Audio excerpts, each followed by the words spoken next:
Good morning students. Today is 23rd May and this is maths lecture for class 12th students. This is lecture number 40 and we will continue our discussion with inverse trigonometric function. So in inverse trigonometric function till now we have discussed all 6 types of inverse trigonometric function. We have discussed their domain, range and nature for increasing and decreasing. Okay. So let us conclude all this. If our function is sin inverse x, then we have to comment for domain, range, increasing or decreasing. Okay.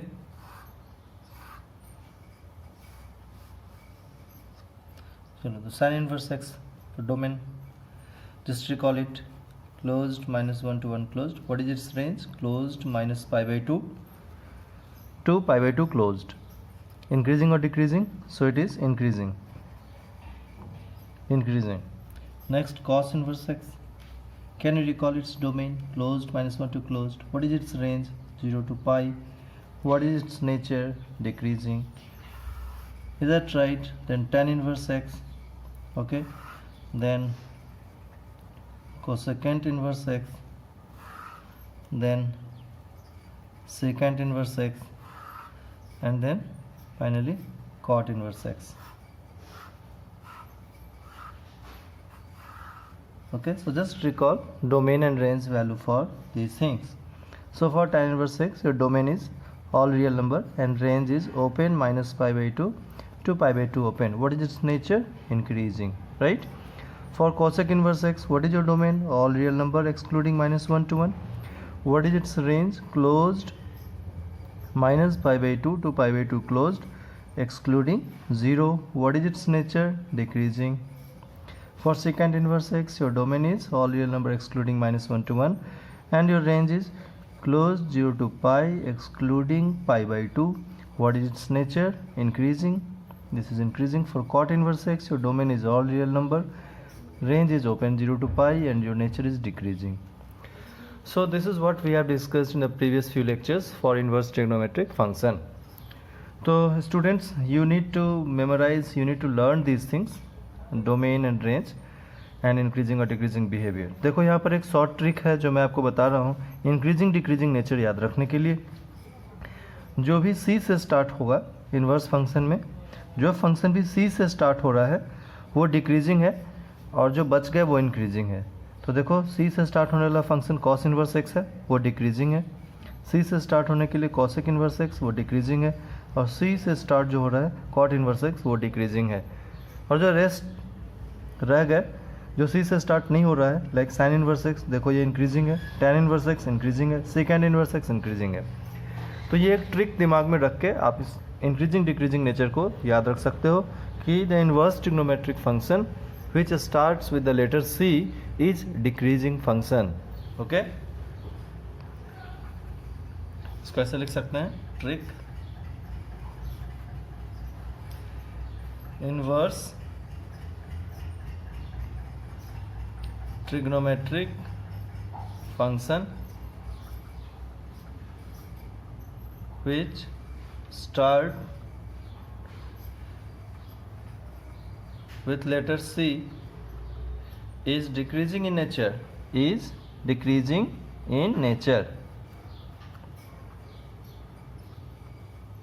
and rest other are increasing,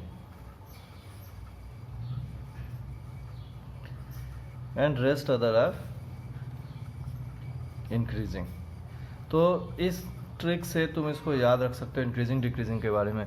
दूसरी बात हम लोग यहाँ पर ये देख सकते हैं कि जो रेंज है कई जगह पर हमने जीरो, कहीं कॉसेक इन्वर्स एक्स में जीरो को एक्सक्लूड किया है और सेकेंड इन्वर्स एक्स में पाई बाई 2 को एक्सक्लूड किया है. वैसे इन जनरल जो रेंज है वो दो ही टाइप के रेंज हैं, एक माइनस पाई बाई 2 से पाई बाई 2 और दूसरा 0 टू पाई. क्लोज और ओपन का तुम्हें ध्यान रखना पड़ेगा, अदरवाइज रेंज दो ही टाइप के हैं, क्लोज्ड माइनस पाई बाई 2, ये minus pi by 2 two pi by 2 और 0 टू पाई. कहाँ क्लोज्ड और ओपन होता है वो तुम्हें ध्यान रखना है. एनीवे अगर तुम किसी तरह इसको लर्न कर सको, याद कर सको, तो तुम्हारे लिए बेटर है। बिल्कुल इसको रट लेना है। देखो कोसेक इन्वर्स एक्स और सेकेंड इन्वर्स एक्स के डोमेन सेम होते हैं, tan इन्वर्स एक्स और कॉट इन्वर्स एक्स के डोमेन सेम होते हैं, साइन इन्वर्स एक्स और कॉस इन्वर्स एक्स का डोमेन सेम है। तो ये सारी कुछ बातें तुम अपने दिमाग में फीड करके जैसे भी हो, जिस किसी तरीके से भी हो, इस टेबल को याद कर लेना है, क्योंकि बिना इस टेबल को याद रखे हुए तुम आगे इन्वर्स ट्रिग्नोमेट्रिक फंक्शन पर क्वेश्चन नहीं कर पाओगे। ओके, चलो आगे बढ़ते हैं। तो अब आगे डिस्कस करें। जैसा कि अभी रेंज पर हम लोगों ने डिस्कस किया है कि ट्रिग्नोमेट्रिक इन्वर्स ट्रिग्नोमेट्रिक फंक्शन का जो रेंज है वो या तो -π/2 to π/2 आ रहा है, या फिर 0 to π आ रहा है, 0 to π आ रहा है। अब इसमें हम लोग देखें कि एक रीजन है वो कॉमन है। कौन? 0 to π/2, 0 to π/2, 0 to π में भी है और -π/2 to π/2 में भी आ रहा है। तो 0 to π/2 कॉमन है। 0 to π/2 क्या है? ये कॉमन 0 to π/2, इसको ऐसे लिखें, 0 to π/2 is common for all 6 inverse trigonometric function. ठीक है, with respect to range, with respect to range. ऐसा हमें अलग से बोलने की ज़रूरत क्यों पड़ रही है? ऐसा हम लोग क्यों बोल रहे हैं अलग से? देखो, हमें पता है कि ये 0 to π/2 पर कोई भी ट्रिग्नोमेट्रिक फंक्शन है वो पॉजिटिव होता है। तो जब उसका रेंज 0 to π/2 रिफ्लेक्ट होगा, रेंज मतलब आउटपुट, जब आउटपुट 0 to π/2 रिफ्लेक्ट होगा तो उसके अंदर जो इनपुट है वो पॉजिटिव होगा। ठीक है, तो इसका एप्लीकेशन क्या है? देखो, जैसे मान लो मैंने लिखा साइन इनवर्स हाफ, ठीक है, मैंने लिखा कॉस इनवर्स हाफ, ठीक है, tan इनवर्स 1, सेकेंड इनवर्स 2, ठीक है, कोसेक इनवर्स √2, फिर मैंने लिखा कॉट इनवर्स √3। तो अगर सभी के अंदर इनपुट पॉजिटिव है, देखो यहाँ भी इनपुट कैसा है? पॉजिटिव है, +1/2 +1 +2 +√2 +√3। तो आप समझ जाना कि इसका आउटपुट 0 से π/2 के बीच ही आएगा। तो हम लोग इस बात को इसलिए डिस्कस कर रहे हैं कि if we have positive input inside inverse function, अगर इन्वर्स फंक्शन के अंदर पॉजिटिव इनपुट रखा हुआ है तो तुम समझ जाना कि 0 to π/2 के बीच आउटपुट आने वाला है, 0 to π/2 के बीच इनका आउटपुट आएगा। अब इसको सॉल्व कैसे करते हैं? इसको सॉल्व कैसे किया जाता है? तो तुमको पता है साइन इनवर्स हाफ है, तो साइन इनवर्स के लिए जो डोमेन की वैल्यू होती है वो क्या होती है? साइन इनवर्स x लिखा हुआ है, तो डोमेन कौन है? इनपुट। तो x की वैल्यू क्या होती है? x lies between -1 to 1। ठीक है, तो -1 और 1 के बीच कोई वैल्यू यहाँ रखा होगा, हाफ है। यहाँ हाफ कितने एंगल पर आता है? साइन के लिए हाफ कितने एंगल पर आता है? 30 डिग्री पर आता है, π/6 पर आता है। तो इसका आउटपुट आ गया π/6। साइन इनवर्स हाफ को हम लोग बोलेंगे π/6। ठीक है, और साइन इनवर्स x क्या है? साइन इनवर्स x एक एंगल है, साइन इनवर्स x एक एंगल है। ये जितने भी हैं, sine inverse half, cos inverse half, tan inverse half, 1, जो भी मैंने एग्जांपल यहाँ पर लिया है, ये सब के सब क्या है? एंगल है, इसीलिए इनका आउटपुट एंगल के टर्म्स में आ रहा है। साइन इनवर्स x का आउटपुट क्या क्या आ सकता है? तो output of sine inverse x -π/2 closed, -π/2 से π/2 क्लोज्ड के बीच आ सकता है। तो ये सारे एंगल्स हैं। तो अब तुम बताओ कॉस इनवर्स हाफ का आंसर आप क्या बताओगे? हाफ कितने डिग्री पर आता है? कॉस के लिए 60 डिग्री पर आता है। 60 को क्या बोलते हैं? π/3, और पॉजिटिव इनपुट है +1/2, तो सीधे सीधे π/3 हमारा आंसर हो गया। tan इनवर्स 1, तो तुम देख रहे हो कि तुम्हारा आंसर 0 to π/2 के बीच ही आएगा। तो इससे हमारे दिमाग में एक सेटअप डेवलप हो जाएगा कि अगर इन्वर्स ट्रिग्नोमेट्रिक फंक्शन के अंदर इनपुट पॉजिटिव है तो हमारा आंसर 0 से π/2 के बीच ही आएगा। ठीक है, तो अगर आंसर 0 और π/2 के बाहर तुमने कुछ लिख लिया, नेगेटिव में लिख लिया, या इसके आउटसाइड कोई इससे बड़ा नंबर लिख लिया π/2 से ग्रेटर, तो तुमको दिमाग में हिंट्स मिलेगा कि तुम्हारा आंसर शायद गलत है, क्योंकि इन्वर्स फंक्शन के अंदर अगर पॉजिटिव इनपुट है यहाँ पर तो उसका आंसर 0 से π/2 के बीच ही आना चाहिए। ठीक है, चलो tan इनवर्स 1 ये क्या है? +1। 1 कितने पर आता है tan में? 45 डिग्री पर। 45 को π/4 बोलते हैं, आंसर π/4 बना। सेकेंड इनवर्स 2 ये भी पॉजिटिव है, तो सेकेंड फंक्शन के लिए 2 कितने डिग्री पर आता है, कितने एंगल पर आता है? 60 डिग्री। 60 को क्या बोलते हैं? π/3। तो इसका आंसर क्या बना? π/3। देखो कॉसेक इनवर्स √2 लिखा है, कॉसेक इनवर्स √2 लिखा है, ये √2 कितने एंगल पर आता है? कॉसेक के लिए √2 कितने एंगल पर आता है? 45 डिग्री पर। 45 को क्या बोलते हो? π/4, और पॉजिटिव है तो आंसर π/4 ही रह गया। Cot inverse of √3, cot inverse में √3, तो कॉट फंक्शन के लिए √3 कितने एंगल पर आता है? तो कॉट फंक्शन के लिए √3 30 डिग्री पर आता है, 30 को π/6 बोलते हैं, तो इसका आंसर बना π/6। कुछ बात समझ में आया? तो जितने भी आंसर्स यहाँ पर आए, ये इसका आंसर है, इसका आंसर है, इसका आंसर है, तो जितने भी आंसर्स यहाँ पर आए हैं सभी आंसर 0 से π/2 के बीच में। अच्छा आप बताओ क्या होगा अगर मैं इनमें अंदर सब में नेगेटिव साइन इंसर्ट कर दूं? सब में हमने नेगेटिव साइन इंसर्ट कर दिया, -1, इनको क्या बोलते हैं? tan इनवर्स 1, तो tan inverse -1, second inverse -2, cosecant inverse -√2 and cot inverse -√3। अगर नेगेटिव साइन इंसर्ट हो गया तो फिर आपका आंसर कैसे आएगा? तो इसके लिए तुमको याद रखना है रेंज 2 टाइप का होता है। ये साइन इनवर्स है तो तुमको फटाफट साइन का रेंज रिकॉल करना पड़ेगा दिमाग में। -π/2 to π/2 होता है। अगर पॉजिटिव होता तो आंसर 0 से π/2 में है, और अगर निगेटिव है तो हमें सिर्फ अपने आंसर में नेगेटिव साइन लगा लेना है, नेगेटिव साइन लगा लेना है।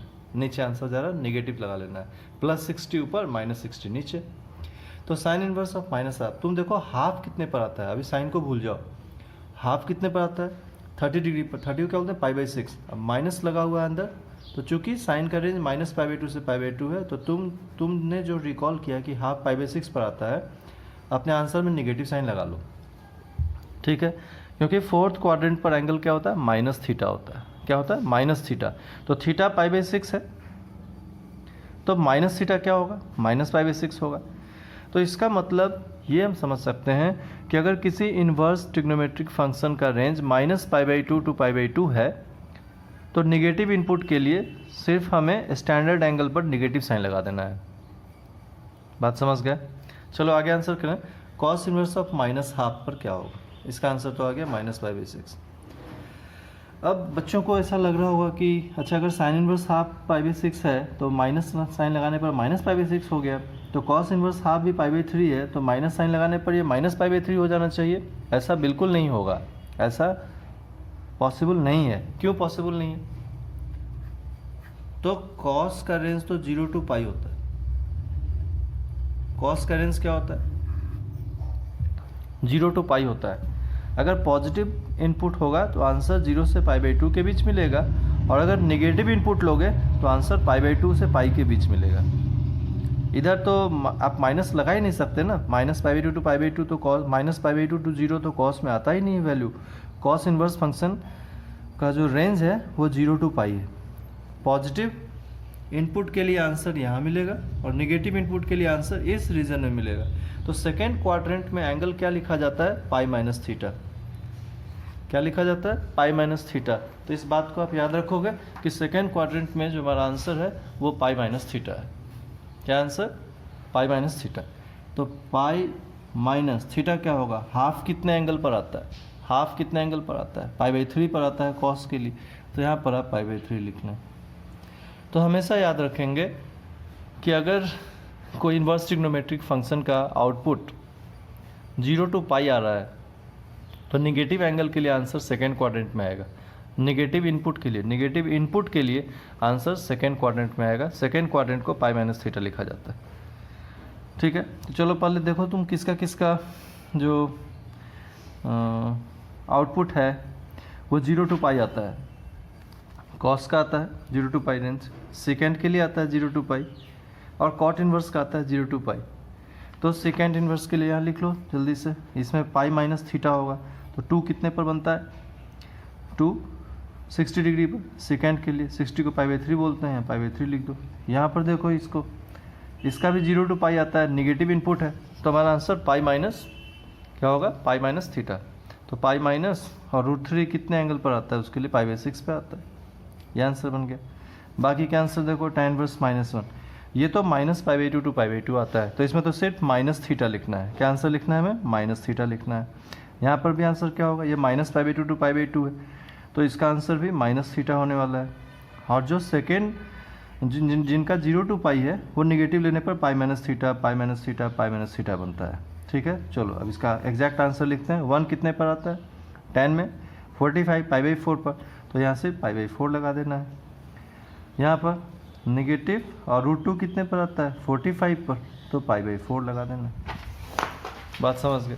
सो दिस इज़ वे कि कैसे तुम यहाँ पर पॉजिटिव इनपुट और नेगेटिव इनपुट के लिए आउटपुट लिखते हो। आप इसको रिवाइज करो अच्छे तरीके से, फिर हम लोग आगे नेक्स्ट लेक्चर में इस पर डिस्कशन करेंगे। Fine, so that's it for today.